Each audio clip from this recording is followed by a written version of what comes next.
সাল্লু আলাইহি ওয়া সাল্লিমু তাসলিমা। নয়াগ্রাম যুব সমাজের উদ্যোগে দ্বিতীয় বার্ষিক তাফসীরুল কোরআন মাহফিল। স্থান মধুর মোড়, বাঁশের ব্রিজ সংলগ্ন ময়দান, চিকাজানি, দেওয়ানগঞ্জ, জামালপুর। আজকের এই মাহফিলকে বাস্তবায়ন করবার জন্য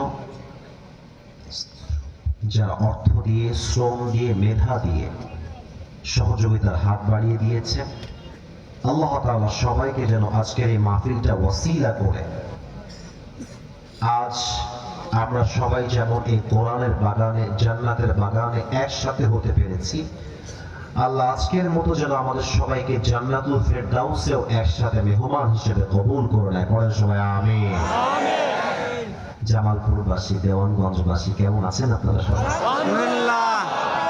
আলহামদুলিল্লাহ, আমি অনেক ভালো আছি। জামালপুরে আমি 2টা মাহফিল করেছি আমার জীবনে, তার চাইতে আজকের মাহফিলটা আলহামদুলিল্লাহ সবচেয়ে সেরা মাহফিল। এত সুন্দর পরিবেশ আমি কখনো জামালপুরে পাই নাই। মাশাআল্লাহ, আপনাদের মাহফিলটা সত্যি আমাদের মনে থাকবে। এত সুন্দর আয়োজন, এত সুন্দর কনস্ট্রাকটিভলি তারা এটাকে অ্যারেঞ্জ করেছে। আমরা সবাই খুশি না বেজা? অনেকে দেখবেন আমাদের জামালপুরকে, ময়মনসিংহকে একটু কটাক্ষ করে কথা বলে, ছোট করে কথা বলতে চায়, কিন্তু আমরা বলতে চাই আমাদের জামালপুর, আমাদের বিভাগ ময়মনসিংহ কোনো দিক থেকে কিন্তু আমরা পিছিয়ে নেই। আমাদের ময়মনসিংহে আছে কৃষি বিশ্ববিদ্যালয়, এশিয়া মহাদেশের ভিতরে সবচেয়ে অন্যতম বিশ্ববিদ্যালয় এটা।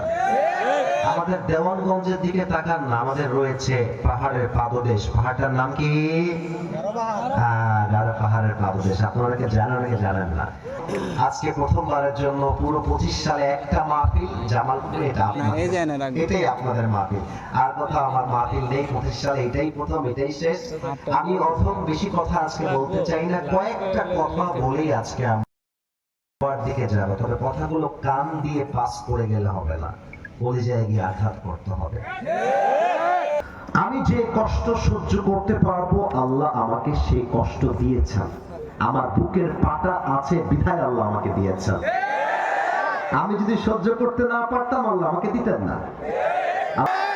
আর যে বান্দা তার দিলে বিশ্বাস করে যে আল্লাহ আমাকে দিলে কেউ আটকাতে পারবে না, অনেক ছেলে পেলে এখানে আছে চেকাকে দেখা হয়ে গেছে। কোনো একটা মেয়ে ছেড়ে গেছে, মনে করেন আমি আর বিয়ে করব না। আরে বেটা, কোনো মেয়ে ছাড়লে ছেকা খেয়ে দেখা হওয়ার প্রশ্নই নাই। কোন মেয়ে ছাড়লে সে বিয়ে করবে, একটা ওর জন্য একটা বিয়ে যায়। আমি মরদ মানুষ, আমার জন্য 4টা বিয়ে যায়। তোমার মতো মেয়ে ছাড়লে পরবর্তী আমার কাছে নাই। যুবক ভাই, তু নেহি তো কোই और सही, कोई और नहीं तो कोई और सही। তোমার মতো একজন ছকিনা জয়না ছাড়লে আই ডোন্ট কেয়ার। আমি আমার জীবনে সফল হতে পারলে এরকম কয়েক লাখ মেয়ে বিয়ের জয় পেছনে লাইন ধরে দাঁড়িয়ে যাবে। আল্লাহ যুবকদেরকে বোঝার তৌফিক দান করে। আপনাদের বউ আছে কার কার, তারা একটু হাত তোলেন। বউ আছে, বউ আছে। আচ্ছা, আপনাদের বউ আছে, হাত নামান, হাত নামান। এবার কপাল পোড়া যারা, হতভাগা, বউ নাই, গরিব যারা, তারা একটু হাত। হ্যাঁ, আমি স্যারকে দায়িত্ব দিয়ে গেলাম, যুবকদেরকে বিয়ে দেওয়া লাগবে। যুবক ভাইরা আমার, আগামীর সংগ্রাম বিয়ের সংগ্রাম, আগামীর সংগ্রাম বউ ফেরার সংগ্রাম, আগামীর সংগ্রাম বিবাহিত হওয়ার সংগ্রাম। যুবকরা অনেক কষ্ট পেয়ে আল্লাহ যুবকদেরকে নেককার দিনদার বউ দিয়ে দিক। পরে সবাই আমিন।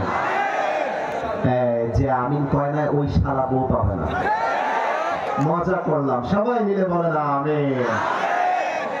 পর্দার অনেক মেয়েরা আছেন, তারাও সিঙ্গেল। আল্লাহ যার যার যেমন যেমন দরকার থাকে তেমন তেমন দিয়ে দাও। মিয়া বিবি রাজি তো क्या करेगा। যে যেখানে দাঁড়িয়ে আছেন, যে যেখানে বসে আছেন, নিজেকে একটা প্রশ্ন করেন, আমি যদি এই মুহূর্তে এখন মারা যাই, আমি কি আমার জীবনে এমন কোন আমল করেছি যে আমলের দ্বারা এখন মারা গেলে এখনই আমি জান্নাতি হয়ে যাব? Ask yourself, নিজেকে প্রশ্ন, আমাকে নিজেকে বলেন যে আমি কি কোনো আমল করেছি? কেউ জানে না। আমি তো আমাকে চিনি যে আমি আসলে কে। সবাই তো আমার বাহিরের চরিত্র দেখেছে, but what I have inside, ভেতরে কি আছে আমি ছাড়া কেউ জানে না। বলেন নিজেকে, কোন আমল কি আছে যার দ্বারা এখনই মরলে এখনই জান্নাতি হয়ে যাবেন? যদি মন বলে ইয়েস, আমার জীবনে এমন অনেক আমল আছে, আমি যদি এখন মারা যাই এখনই তো আমার জন্য জান্নাতের ফয়সালা হয়ে যাবে। তবে আমার প্রিয় জামালপুরের দেওয়ানগঞ্জবাসী, আজকের ওয়াজটা আপনার জন্য নয়, কিন্তু আপনার মন যদি বলে আমি তো আমার জীবনে এমন কোন আমল করি নাই যে আমলের দ্বারা এখন মরলে এখনই আমার কবরটা জান্নাতের বাগান হয়ে যাবে, তবে আমার প্রশ্ন সবার কাছে, আমি যদি এখন মাহফিলের স্টেজ থেকে চেয়ার থেকে নেমে গিয়ে পকেট চেক করি, অনেকের পকেট থেকে এখন বিড়ির প্যাকেট বের হবে না? কেউ পকেট চেক করবে না আমার দিকে। আমি যদি কারো ফোনটা, যদি আপনি হাসেন আপনার লজ্জা পাবেন, so sorry to say that, আমি আপনাকে হাসানোর জন্য বললেই তো, সো ওয়াই ইউ লাফিং না? হাসছেন কেন? বসে আছে আল্লাহ, পর্দা আলে মায়েরা বোনেরা বসে আছে আল্লাহ, এত লম্বা সময় পর্যন্ত চাতক পাখির মতো বসে বসে ওয়াজ শুনেছে। এরা চাইলে বাসায় গিয়ে ঘুমাইতে পারতো, যুবক ভাইরা চাইলে বাসায় গিয়ে বাহিরে গিয়ে আড্ডা মারতে পারতো। আল্লাহ, এত ভালোবাসা তোমার ইসলামের জন্য, এত ভালোবাসা তোমার কোরআনের জন্য। আল্লাহ, আমি অধম যে কথাগুলো বলেছি, আমার কথার ভুলগুলো ক্ষমা করে দিয়ে সবাইকে তুমি সঠিক কথা অনুযায়ী আমল করার তৌফিক দান করে দাও আল্লাহ। আল্লাহ রাব্বুল আলামিন আমাদের পক্ষ হতে যাদের জনম দুঃখিনী আম্মা জান, জনম